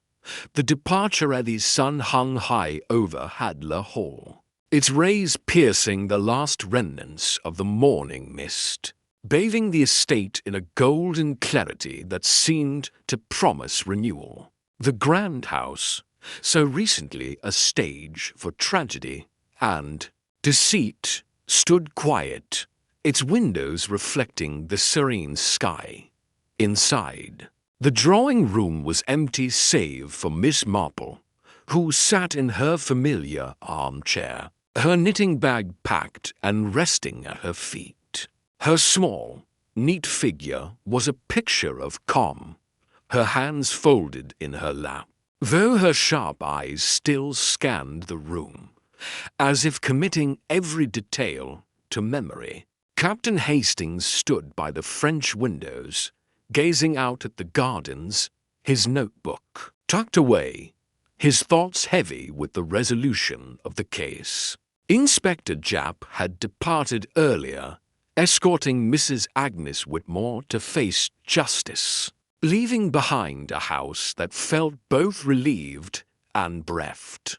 The confession of Mrs. Whitmore had brought the mystery of Sir Reginald Hadley's murder to a close. Yet Miss Marple's work was not merely about solving crimes. It was about understanding the human heart, its frailties, and its capacity for both good and ill. As she prepared to leave Hadler Hall, she reflected on the threads she had woven together, the clues that had led her to the truth, the ink stain, the laudanum vial, the bent latch, and the hidden papers.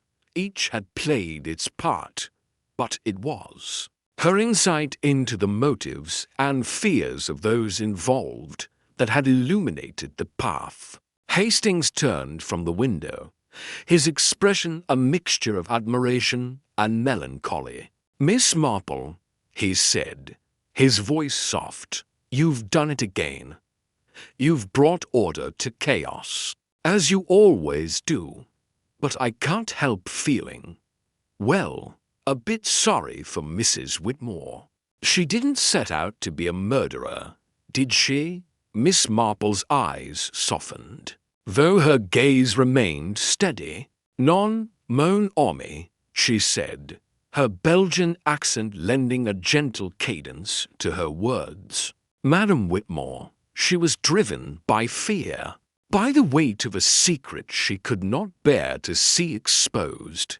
The heart, it is a fragile thing, capable of great love and great folly. She sought to protect her name, her place in the world, but in doing so, she lost her way. It is a tragedy, Hastings, as all such crimes are. He nodded, his brow furrowed. "But how did you know it was her?" "I was so sure. It was Edward, with that cigarette case and his debts. Even Jap was convinced." Miss Marple's lips curved into a faint, knowing smile. The cigarette case, it was a clever distraction, but to clever, a murderer. They do not leave such obvious clues unless they wish to mislead. Madame Whitmore, she took it from Monsieur Edward's room, perhaps during the day when no one was watching. She placed it in the dining room to cast suspicion on him. Knowing his debts and his temper would make him a likely suspect. But the true clues, the ink stain, the laudanum, the bent latch, they pointed to her. Hastings shook his head, a wry smile tugging at his lips. "You make it sound so simple. Miss Marple, the ink stain, especially I'd have overlooked it entirely. The small things, Hastings, they are often the most telling," she replied. "The ink stain, it was a mark of haste, a drop spilled as she gathered the papers. The laudanum, it was her means to ensure Sir Reginald was compliant, taken from Dr. Parry's bag during his visit to Madame Hadler. And the latch, bent inward, it betrayed her entry from the garden, a desperate attempt to suggest an outsider. Each clue, it was a thread, and together they wove the truth." She rose, smoothing her skirt with a precise gesture, and picked up her knitting bag. "But the heart, mon ami, it is the key. Madame Whitmore's fear of ruin, it drove her to act. The letter in the papers, it spoke of a debt to a man of ill repute, a scandal that would have destroyed her. Sir Reginald, he was not a kind man. He threatened to expose her, to humiliate her. In that moment, she saw no other way. Hastings followed her to the door, his voice low, and the others, Mrs. Hadler, Carver, Clara, they all had their secrets, too. Were they just caught in the web? Miss Marple nodded, her eyes distant but warm. Each had their part to play. Hastings, Madame Hadler, she feared the loss of her inheritance, but her heart was not cold enough for murder. Monsieur Carver, his lies about the briefcase suggested a desire to protect his own interests, perhaps to influence the will, but he lacked the resolve to kill. Mademoiselle Clara, her distress was born of love for her family, her inconsistencies those of a frightened witness, and Monsieur Edward, his debts made him a convenient scapegoat. But his loyalty to Clara showed a heart not capable of such a crime. They stepped into the hall. where the butler, Mr. Grayson, waited with Miss Marple's coat. "Miss Marple," he said, his voice tinged with gratitude, "the family is in your debt. You've brought peace to this house, though it comes at a heavy cost."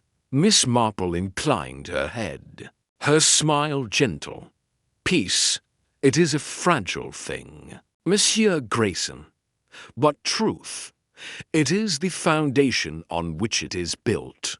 Take care of Hadler Hall." And those who remain, as they walked to the waiting car, Hastings glanced back at the grand facade of the house. "It's strange, Miss Marple," he said. "This place feels different now. Lighter, somehow." Miss Marple's eyes twinkled as she settled into the car, her knitting bag at her side. "The shadows, they lift when the truth is known. Moan.